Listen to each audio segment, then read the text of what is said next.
Mesdames, Messieurs, bonjour. Bienvenue sur notre émission Parlons de livres. Pour ceux qui ne me connaissent pas encore, je m'appelle Judy Théa. Notre émission est destinée à promouvoir la lecture. Nous recevons des écrivains qui veulent bien partager leurs récits avec nous. Mesdames et messieurs, c'est afin de vous les faire découvrir et surtout vous inviter à les lire.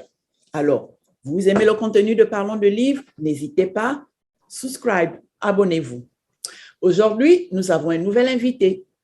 Il s'agit donc de Monsieur Sébastien Defontis. Bonjour, Monsieur Defontis, Sébastien. Bonjour, madame. Bonjour à tous les lecteurs et les lectrices du monde entier qui nous suivent. Enchanté de faire votre connaissance. Nous sommes ravis de vous recevoir sur Parlons de livres aujourd'hui, parce que rien qu'à voir cette couverture, vous voyez, elle est tellement attrayante. Voilà, tout de suite, on voit Kenya, Safari. On s'interroge, on dit, on veut savoir qu'est-ce qui se passe là-dedans. Kenya, voilà, ça fait rêver plus d'un. Bon, avant de parler du livre, Monsieur Defontis, je vais vous demander de vous présenter aux auditeurs, leur dire qui est Monsieur Sébastien Defontis. D'accord, pas de souci. Donc, je suis Sébastien Defontis, un auteur du centre de la France, dans la belle ville de Bourges. J'écris depuis tout petit, en fait, depuis même l'adolescence. Mais au départ, j'écrivais pour moi surtout de la poésie, des contes, des petites histoires. Donc, j'ai décidé il y a 6 ans d'écrire mon premier roman, de me lancer. Et c'était bon. J'ai écrit un thriller qui a eu un petit peu de succès quand même, qui s'appelait Mélissa. Et donc ensuite, j'ai décidé de continuer toujours dans le thriller. Et j'ai sorti sur papier rouge un thriller aussi qui a bien été apprécié, plus sur les retours du passé, sur les trahisons, les secrets d'amitié, les secrets de famille, les choses que j'aime bien. Moi, j'écris pas du thriller avec des morts ou des tueurs en série, des choses comme ça. C'est plus des thrillers psychologiques. D'accord. Et après ça, donc, j'ai décidé d'écrire. Pardon? Non, je disais, vous ne dites pas de roman noir, en fait. Vous dites, vous n'écrivez pas de roman noir. Non, c'est pas vraiment, c'est plus psychologique, en fait. Voilà. Donc, et c'est après, j'ai envie de changer de style. Donc, j'ai commencé à écrire à la fin de mon deuxième thriller, en fait, Kenya. Parce que j'avais envie d'écrire quelque chose de un peu moins noir, mais plus parce que moi j'adore les animaux, surtout que ce soit n'importe quel type d'animaux, surtout les animaux de montagne et les animaux d'Afrique. Donc je voulais écrire pas forcément un documentaire, mais plus un roman par rapport à leur situation, pour parler d'eux. Et je me suis dit pourquoi pas. Le scénario est arrivé en fait petit à petit. Pourquoi ne pas écrire en fait une romance entre un guide de haute montagne et le vétérinaire du Kenya qui sont connus au lycée et qui se retrouvent après. Mais c'est aussi l'excuse en fait, c'est surtout pour parler de la condition animale et des problèmes concernant le braconnage. Parce que moi, quand j'ai su, qui part vraiment par des sites sérieux et puis des gens très sérieux, que dans une dizaine d'années, on n'aurait plus de lions, on verrait plus de lions, de rhinocéros ou d'éléphants dans leur espace naturel, qu'on les verrait que dans des réserves ou dans des zoos, franchement, ça m'a fait peur. Et donc, je me suis dit, c'est l'occasion aussi d'en parler dans mon roman et aussi de parler de ce fléau qu'est le braconnage. Parce que le but, c'est juste d'enrichir sans faire aucune politique, aucune. Le but, c'est d'enrichir certaines personnes, sur le dos des animaux. Et ça fait énormément de mal à notre planète, à notre environnement. On a besoin d'avoir nos animaux, que ce soit dans la savane ou dans la montagne. Donc, libre. Oui, voilà, libre donc, dans la nature. Oui, tout à fait, dans la nature, dans leur environnement naturel. Donc, ce roman, en fait, j'ai mis 3 ans quelque part pour l'écrire parce que j'étais jamais trop satisfait. Je l'ai repris plusieurs fois. Entre-temps, j'ai écrit une autre romance, La Danse des Lumières, et un autre thriller, Là où commence la fin du monde. Et j'ai changé de maison d'édition entre-temps. Donc, je suis vraiment un compte d'éditeur. donc c'est-à-dire que ma maison d'édition elle s'occupe de tout. Et mes derniers romans sont chez Rouge Noir Édition, donc où j'en suis très très content et où ils me font de très belles couvertures. Donc à part mes 2 premiers trailers qui étaient sur une autre maison d'édition, depuis ma dernière romance qui se passe sur Bourges, voilà, je reste à Rouge Noir Édition. Vraiment avec qui j'ai confiance. Pour moi, c'est très important de travailler avec une maison d'édition où on a confiance, avec un cadre familial. Moi, j'ai confiance en mon éditrice, j'ai confiance à la graphiste aussi, donc fait un excellent travail. Bon, on le voit bien en lisant Kenya. Donc, c'est pour ça que je suis content d'être dans cette maison d'édition. Donc, en fait, maintenant, je sors à peu près un roman par an. Et Kenya, donc, est le dernier sorti au mois de janvier. C'est un beau récit, voilà, vous l'avez dit, ça parle donc de braconnage, mais c'est bien agrémenté, le récit est bien construit autour d'une belle histoire d'amour. Voilà. Oui, c'est ce que j'ai voulu faire. Voilà, donc c'est super, c'est vraiment, vraiment bien fait. Du coup, vous l'avez dit, en fait, ce qui vous a incité à écrire sur le thème, c'est un petit peu votre cause. C'est ça? Oui. C'est cette cause, les dégâts du braconnage. Oui, oui, voilà, c'est cette cause. Après, surtout qu'on a eu, moi, je connais évidemment plus les animaux français. Ce qu'il faut savoir, ce que j'ai oublié de préciser, c'est que dans Kenya, on a une partie donc, qui se passe dans les Alpes françaises et une autre partie en Afrique, mais le problème était le même. Chez nous, moi, j'aime beaucoup les chamois et les bouquetins, c'est des animaux magnifiques dans les montagnes. J'ai eu la chance d'aller les voir. Et je sais que malheureusement, beaucoup ont été, surtout dans les années 70-80, beaucoup ont été massacrés à cause des cornes et de la peau, quoi. Donc là maintenant, je voulais rendre aussi hommage à travers ce roman aux gens qui les défendent.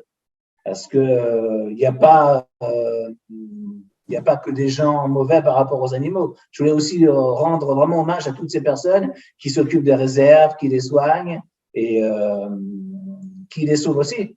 En les réintégrant dans nos montagnes françaises. Donc, je connaissais moins le Kenya, mais je me suis renseigné aussi beaucoup et le problème reste le même. Donc, c'est pour ça que j'ai eu l'idée d'un réseau de braconnage international et cette histoire, un peu, on va dire, romance-aventure pour faire passer mes idées, faire passer des messages aux générations actuelles et même futures. Oui, c'est bien fait. Le récit est très, très bien fait, c'est vrai, parce qu'il y a cette histoire d'amour, hein.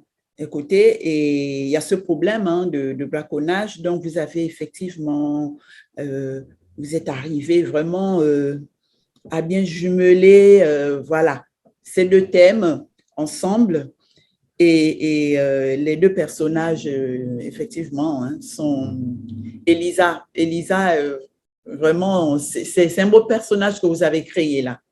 Voilà, oui, quelqu'un de rebelle, voilà. Et il faut forcément quelqu'un de rebelle hein, pour tout abandonner en France, voilà, et se retrouver dans la savane africaine. Ah oui, tout à fait. Je voulais vraiment décrire une héroïne, en fait, passionnée, quoi. Oui. Et qui fait tout par passion et par amour pour des animaux. Les personnages sont bien faits. C'est pareil, l'autre personnage de Franck aussi, voilà. C'est vraiment c'est très bien fait. C'est très, très bien fait. Alors. Oui, c'est vrai qu'avant tout roman, j'essaie, ma première chose que je fais d'abord, c'est de faire une fiche de chaque personnage pour, au niveau des caractères, au niveau de ce qui peut se passer dans l'histoire et j'essaie de faire en sorte que le lecteur arrive à comprendre rapidement le personnage. Mais à des fois, je laisse un petit peu de mystère et d'ambiguïté sur le caractère vraiment gentil ou méchant du personnage. Ça, c'est volontaire. C'est effectivement, puisqu'il y a un suspense, on attend, on veut savoir, on attend et c'est bien fait. Vous avez vraiment laissé cette ambiguïté dès le début. On lit, on ne sait pas, on n'arrive pas à le situer. Vous donnez de petits indices et c'est à la fin, voilà. Donc, c'est le récit est effectivement très, très, très bien fait. Il est bien fait. Le suspense est là, voilà, ça nous tient en haleine, c'est effectivement le but. J'ai essayé, c'est vrai que ce n'était pas évident de faire un mix entre vraiment un message pour les animaux, une histoire d'amour, mais aussi, je connais quand même mes lecteurs, un peu de mystère, quoi. En plus, c'est ce que je sais le mieux écrire, les mystères. Donc, il fallait quand même un peu une sorte d'action, d'aventure et de mystère autour de cette organisation des braconniers pour, voilà, Les pour emmener mon braconniers, lecteur un peu plus loin. c'est ça, les braconniers du crépuscule. Voilà, c'est ça. Oh, ouais. Mais écoutez, du coup, dans le thème, je regarde, c'est vrai, on est dans le roman, mais effectivement, c'est un sujet d'actualité, hein. Oui, On oui, voit tout bien, à fait. on voit bien comment ça se passe. Vous parlez rien que des animaux de la savane en Afrique, les éléphants, tout le trafic qu'il y a derrière les cornes d'éléphants et aussi les poils d'éléphant. Les poils d'éléphant pour faire des bijoux, les cornes d'éléphant, bon, ils savent, voilà, ce qu'ils en font, hein. Ah oui, tout à fait. Même moi, à mon niveau, personnellement, j'ai appris beaucoup de choses. J'ai aussi parlé avec le problème aussi de la déforestation, des cultures qui sont de plus en plus présentes au Kenya, comme dans d'autres pays, il n'y a pas qu'au Kenya, hein. Mais les produits chimiques aussi contre les lions, les choses. J'ai vraiment, c'est pas en fait que contre le braconnage, hein. On est vraiment, j'essaie d'aller vraiment un petit peu plus loin dans mon analyse, quoi. Tout à fait. Vous parlez effectivement de la lutte contre le braconnage, vous parlez de l'urbanisation abusive et aussi des pesticides agricoles qui Oui. empoisonnent effectivement les animaux, quoi. Oui, oui, involontairement, mais je me mets aussi à la place. J'ai pas voulu non plus rentrer dans un pessimiste conséquent. Je me mets aussi à la place des personnes, des agriculteurs, des paysans du Kenya qui défendent aussi leur culture, leur besoin de vivre. Pour eux, bah, ils voient le lion comme un danger, quoi, par rapport à leur culture. Donc, ils défendent aussi leur famille, leur nourriture. Donc, j'ai essayé aussi de ne pas prendre trop parti pris, mais je comprends aussi le côté homme. Oui. Mais je pense qu'il y a moyen, donc je prévois de toute façon une suite à Kenya, de trouver pour moi, l'homme et l'animal sont faits pour vivre ensemble. Pour cohabiter. Pour cohabiter, tout à fait, c'était le mot que je recherchais. Donc, voilà, maintenant, c'est à l'homme de faire des efforts, hein, parce que malheureusement, l'animal s'adapte par rapport à ce qu'on lui donne, mais je pense, et c'est aussi le but du message de ce roman, apprendre à cohabiter avec les animaux. Mais je comprends aussi, voilà, la crainte des populations qui voient arriver les animaux aux abords des habitations. Oui. Alors, des animaux qui ravagent leurs plantations, c'est vrai que c'est un petit peu embêtant. Comme vous dites, je crois qu'il faut vraiment une bonne politique.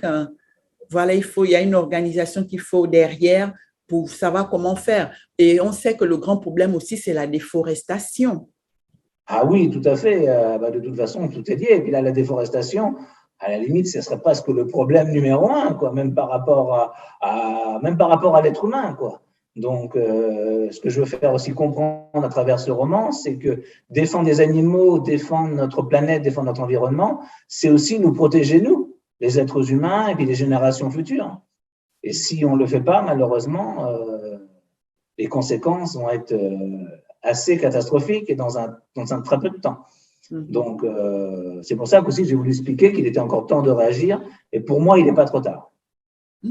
Ah ouais, c'est effectivement, il faut continuer. Et aussi, le problème qu'après, on a des animaux en voie d'extinction. Vous voyez, c'est ça, des animaux qui disparaissent. Vous avez dit les chamois,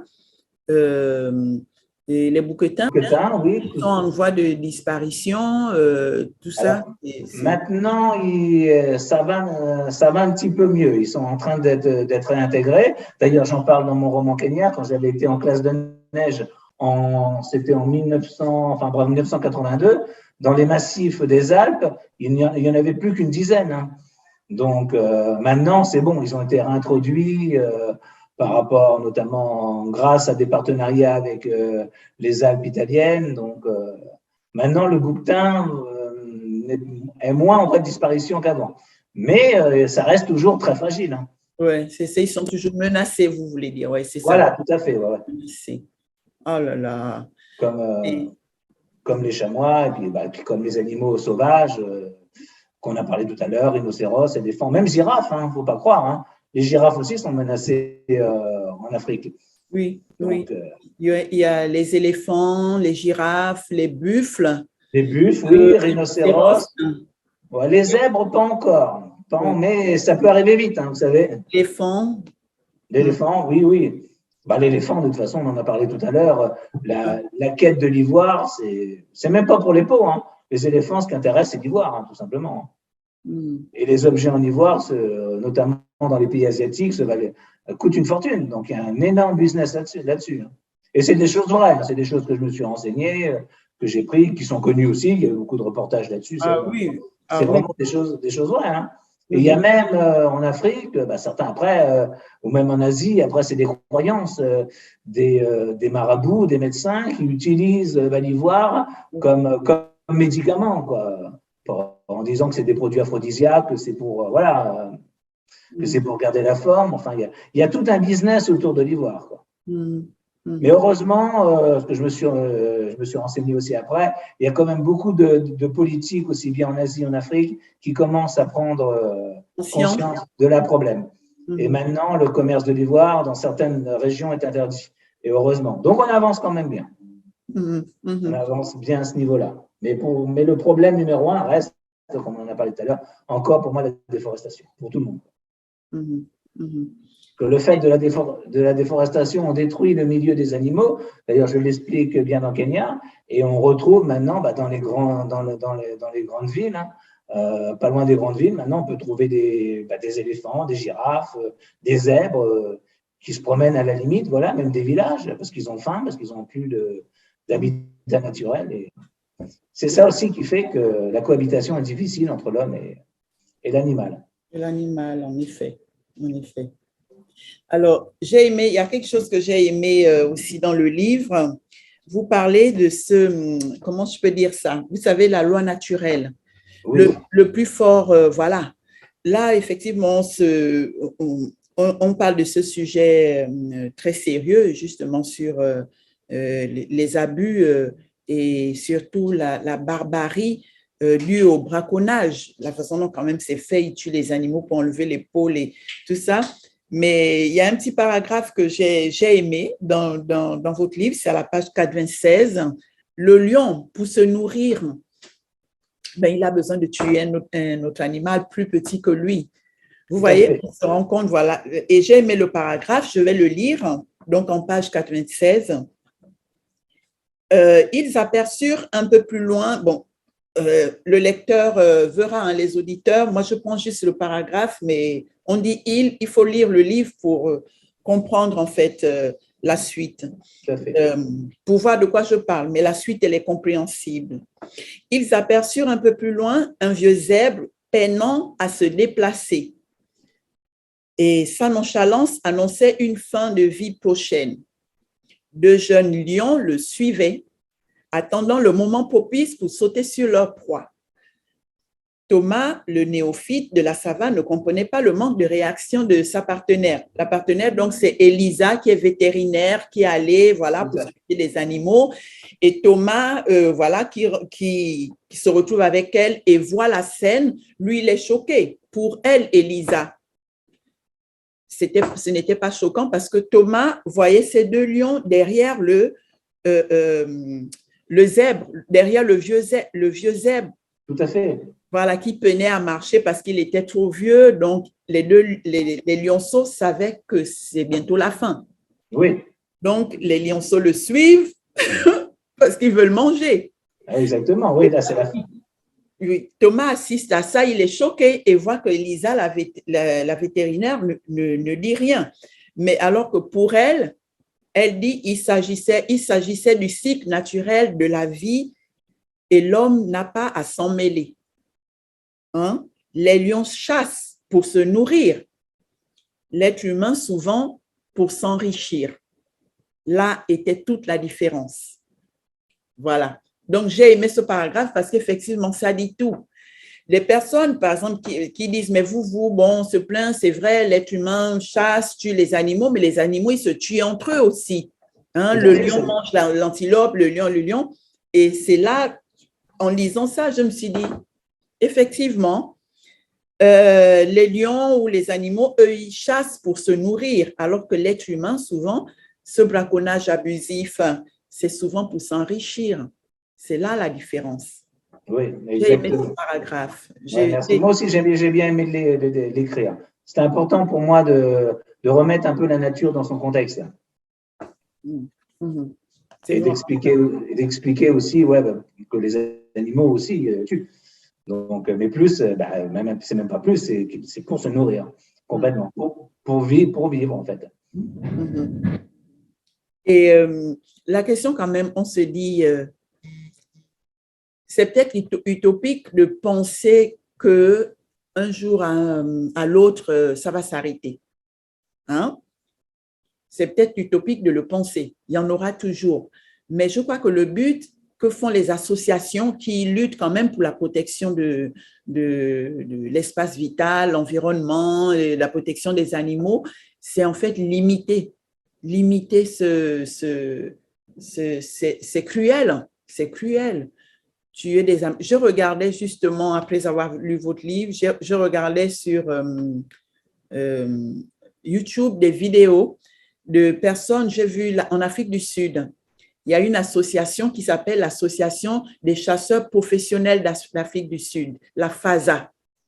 Eh bien, c'est ce qu'ils font, hein. Ils chassent, ils prennent leur calibre, ils partent, ils chassent, ils pistent, voilà, ils pistent, après il faut retrouver, ils chassent l'éléphant, les félins, rhinocéros, antilopes, pour, pour prendre la peau, le crâne, je me suis dit, bon, collectionner le crâne du rhinocéros, bon, c'est assez, je ne dirais pas cynique, mais bon, c'est vraiment… Pas loin. Et vous savez quoi? Ils reçoivent tous les riches du monde, particulièrement des États-Unis, qui ils vont faire la chasse. Imaginez 1 heure de chasse, 130 000 euros. 1 heure pour Ah une oui, heure. non, mais c'est ouais, non, mais je me suis renseigné. Et encore, ce qu'il faut savoir, c'est que alors, il y a aussi des personnes riches, alors, enfin, qui ne sont même pas des passionnés de chasse, c'est juste pour l'argent, en fait, qui font venir des animaux d'un autre pays ou d'un autre continent, juste dans un petit parc. Et là, ils mettent les gens riches, ils les mettent sur on va dire, des espèces d'échafaudages, des plateformes en l'air. Il leur donne un fusil et le but, c'est de tirer sur les animaux. Voilà. Ouais. Ça existe aussi, ça. Il faut savoir. Donc, et là, c'est vraiment que là, on est bien d'accord que pour l'argent. Oui, mais c'est des prix, oui, c'est 130 000 euros la chasse, oui, ou la journée, enfin, c'est… Oui, et de toute façon, ils le disent, la chasse au trophée. Oui, oui, c'est ça, oui, oui. Là, de la chasse au trophée. Oui, oui, c'est à la limite celui qui tue le plus gros éléphant ou qui prend la plus basse défense ou le plus beau crâne. Voilà, ouais, d'accord. C'est vraiment… le sujet est controversé parce que il y en a qui sont pour, il y en a qui sont contre. Quand on regarde les pour et les contre, les deux parties ont chacun voilà, leur raison. Oui, oui. Ouais. Après, ce que je voulais dire aussi, ce que je voulais rajouter quand même aux lecteurs, aux personnes qui regardent cette vidéo, parce que peut-être qu'il y a des chasseurs, je ne suis pas un anti-chasse à 100%, hein, parce que je suis un anti-braconneur à 100%, ça c'est sûr, un anti-braconnage, mais je ne suis pas un anti-chasse à 100%. Je sais très bien que, notamment dans certaines espèces d'animaux qu'on a chez nous, hein, dans le centre de la France, comme le chevreuil, comme le sanglier, comme le lapin, on en a beaucoup, beaucoup, beaucoup. Et chasser aussi, c'est une façon de réguler la population, parce que sinon après, il y en aurait trop. Mais enfin, moi, personnellement, je ne chasserai jamais, je ne pourrais jamais tuer un animal. Mais après, il y a certains arguments des chasseurs que je peux comprendre. Par contre, des arguments, des braconnages ou des chasses abusives pour les trophées, non, moi, là, je suis vraiment complètement contre ce système. Exact, c'est ça. Il y a une différence, effectivement. En Afrique, en général, les populations chassent pour se nourrir. Ils vont tout à fait. chasser, voilà, des animaux dans la forêt, tout ça pour se nourrir. Mais bon, le braconnage, c'est sûr quand même que c'est autre chose, quoi. Tuer un éléphant, voilà, retirer les cornes ou les poils et laisser la carcasse comme ça. Mais ça se passe comme ça, c'est ça le plus triste. Enfin, même la peau d'éléphant maintenant n'est plus du tout intéressée. Hein. C'est juste vraiment pour les défenses et les poils, tout simplement. Alors, je sais que maintenant, dans certaines réserves, alors tant pis, c'est pas très naturel, mais c'est une solution aussi. Dès la naissance, en fait, les personnes qui s'occupent des éléphants, ils leur coupent directement dès que c'est un petit peu grand, ils leur coupent les défenses. Comme ça, sans y voir, les éléphants ne sont pas tués. Ben, écoutez, c'est vrai que c'est un roman, mais quand même, j'ai aimé c'est pas des solutions, mais c'est un peu ça. Vous savez, quand vous parlez des nouvelles technologies qui aident quand même à lutter contre ce braconnage, notamment mettre des puces.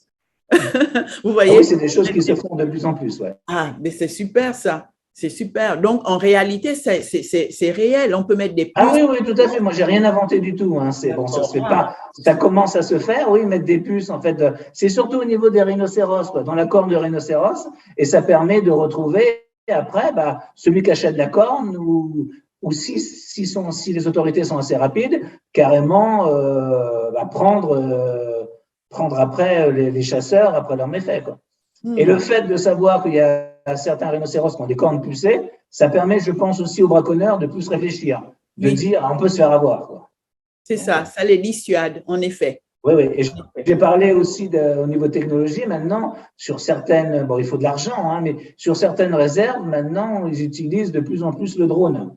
Le drone pour surveiller bien en hauteur le parc, les animaux. Donc, malheureusement, ça coûte beaucoup cher, tout ça, aussi bien les puces que dans les cornes que les drones. Donc, dans un premier temps, je pense que oui, déjà communiquer sur ce sujet, c'est déjà une bonne chose. Il faut savoir que la technologie, ce n'est pas que des nouveaux fusils nouvelle génération, c'est aussi des drones et des puces qui peuvent permettre de sauvegarder les animaux. Ouais, super. En tout cas, c'est un beau message. Vraiment, votre livre, c'est un super livre. C'est un super livre. J'aime bien. En plus, à l'intérieur, le style, comme c'est fait, c'est vraiment un super livre. Bon, là, je vois l'heure avance. On va quand même parler de ce petit bonus que vous avez rajouté à la fin. La danse des lumières.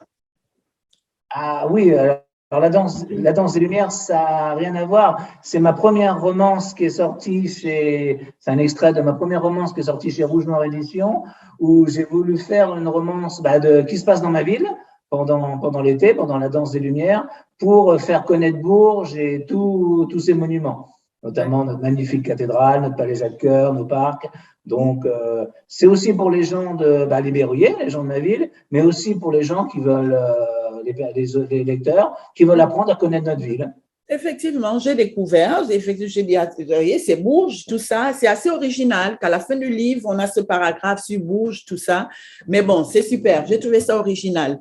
Voilà, mesdames et messieurs, Kenya de Monsieur Sébastien De Fontis. Lisez-le, c'est très intéressant parce que c'est un thème d'actualité, c'est un thème qui qui nous concerne tous, c'est pour le futur, hein, voilà. De la terre, de l'environnement et même de l'humanité. C'est un récit très simplement écrit, un récit percutant parce que, comme il le dit, moi je pensais que les puces c'était quelque chose de romancé, mais non, c'est vrai. C'est vrai effectivement que pour lutter, pour dissuader les braconniers, il y a cette méthode, ce système de puces que l'on peut installer sur l'animal, voilà, pour pouvoir retrouver le braconnier. C'est bien ça, monsieur De Fontis, hein? Voilà. Oui. C'est surtout pour dissuader les braconniers déjà un petit peu de moins attaquer les animaux, parce qu'ils se disent avec des puces on peut se faire avoir, mais le but malheureusement pour les animaux qui ont déjà été tués, ça permet de remonter aux braconniers, voire même jusqu'à l'acheteur. Voilà. Au niveau justice, l'acheteur ne risque pas grand-chose, mais c'est au moins pour remonter jusqu'à la filière. Voilà. Alors, c'était très bien écrit. Le style de Monsieur De Fontis, c'est un beau style. L'écriture est fluide, limpide. On comprend facilement et le récit nous tient en haleine. Voilà. Parce qu'avec cette belle histoire d'amour autour, on a ce petit sujet je dirais triste en guillemets, parce que voilà, il faut vraiment lutter contre ce braconnage abusif, mais cette belle histoire d'amour rend le récit, mais voilà. Si vous voulez, il agrémente le récit de façon positive. Vous avez bien Voilà. résumé le livre. Oui, oui, oui, oui. Très, très, très bien. Donc, lisez-le, mesdames et messieurs. Vous dites rapidement aux auditeurs où est-ce qu'on trouve le livre. Nous, c'est facile, Amazon, mais on ne va pas faire la pub d'Amazon. Vous dites si c'est en librairie ou… Alors, il peut être commandé à librairie, il est disponible aussi à Cultura, à Leclerc, à la Fnac, Amazon, et aussi directement sur la boutique de mon éditeur, Rouge Noir Édition. Et c'est vrai que c'est un moyen aussi de faire marcher aussi mon éditeur, qui est un éditeur français en Provence. Donc, Rouge Noir Édition, il est disponible directement.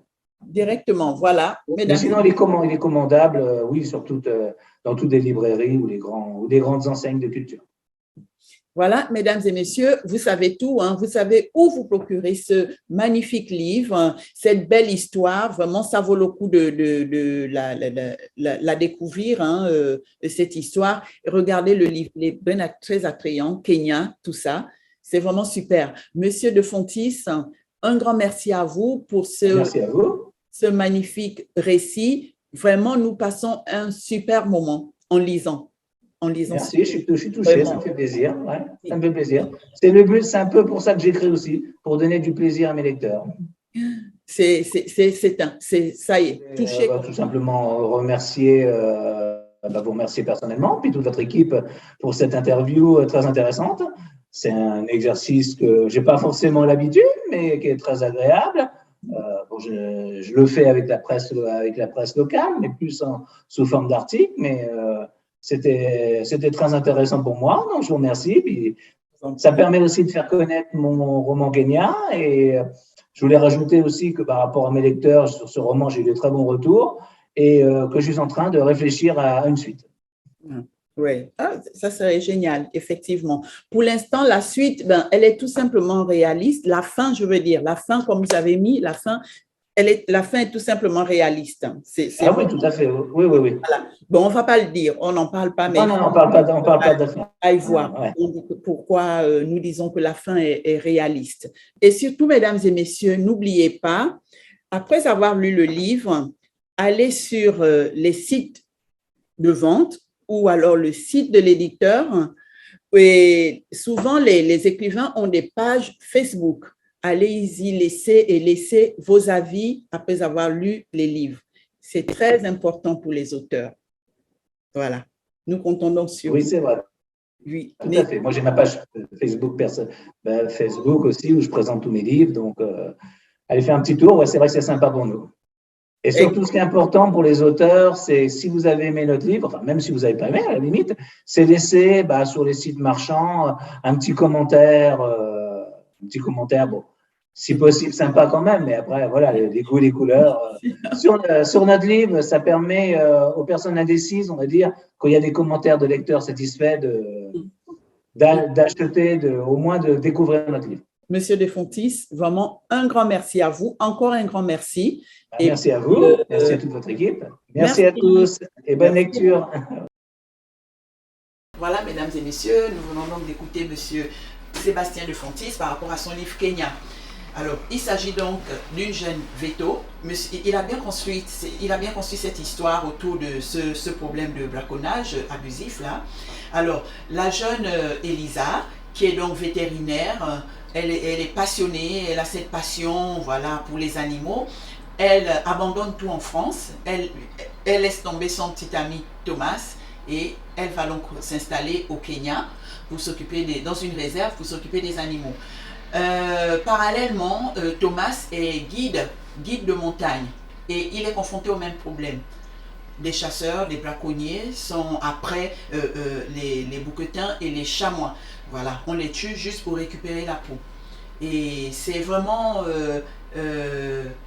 très brillamment que M. de Fontis nous pose cette histoire, ces deux histoires en parallèle. Il arrive effectivement à les mouler. Il moule ces deux tableaux, donc braconnage, belle histoire d'amour entre Elisa et Thomas. Donc il arrive à faire un beau moulage et l'histoire est tout simplement merveilleuse. C'est vraiment une belle histoire, très intéressante. Et ça nous fait réfléchir, on s'est dit, est-ce que ça en vaut la peine? Quand on voit la façon dont ce braconnage est fait, on tue des animaux juste pour récupérer des cornes, pour l'éléphant, ce qui concerne l'éléphant, les cornes d'ivoire, la peau, ce qui concerne les antilopes, le zèbre, les rhinocéros, et puis on les laisse là, on laisse pourrir les carcasses. Est-ce que ça en vaut la peine? Jusqu'où l'homme n'ira pas juste pour acquérir les biens de la terre, enfin, on ne sait pas. Moi, je ne sais pas, je ne suis pas là pour juger, mais j'ai regardé les documentaires, j'ai un petit peu lu les deux, mais on sent quand même qu'il y a une grosse histoire derrière et que bon, les gens s'enrichissent derrière cette histoire de braconnage. Derrière cette atrocité, les gens s'enrichissent. C'est à vous de voir. Ça en vaut la peine, ça n'en vaut pas la peine, on ne sait pas. Est-ce que ça en vaut vraiment la peine? En Asie, c'est les tigres. Les tigres, on les appelle les tigres du Bengale qui sont menacés. Dans les massifs alpins, c'est donc les bouquetins et les chamois. En Afrique, c'est quoi? Des éléphants, rhinocéros, zèbres, buffles, et j'en passe. Voilà. Là, ne faisons pas d'amalgame quand même avec les chasseurs. Je sais qu'en Afrique, il y a des chasseurs, ou comme en France aussi des chasseurs. On allait chasser le lapin pour se nourrir. En Afrique, on chasse certains animaux également pour se nourrir. J'ai lu un paragraphe sur les lois de la nature, les lions qui suivent le zèbre, qui est prêt à mourir parce qu'il se nourrit. Mais est-ce que ça n'a rien à voir? Enfin, je pense que ça n'a rien à voir quand même avec ces actes cruels commis sur les animaux. C'est un business de luxe, comme on dit. Ou alors, ceux qui vont faire la chasse, ils disent la chasse au trophée. N'oubliez pas, vous aimez le contenu de Parlons de Livres, abonnez-vous, soutenez-nous, abonnez-vous, mettez le pouce, commentez et partagez. Je vous remercie. On se dit à très bientôt.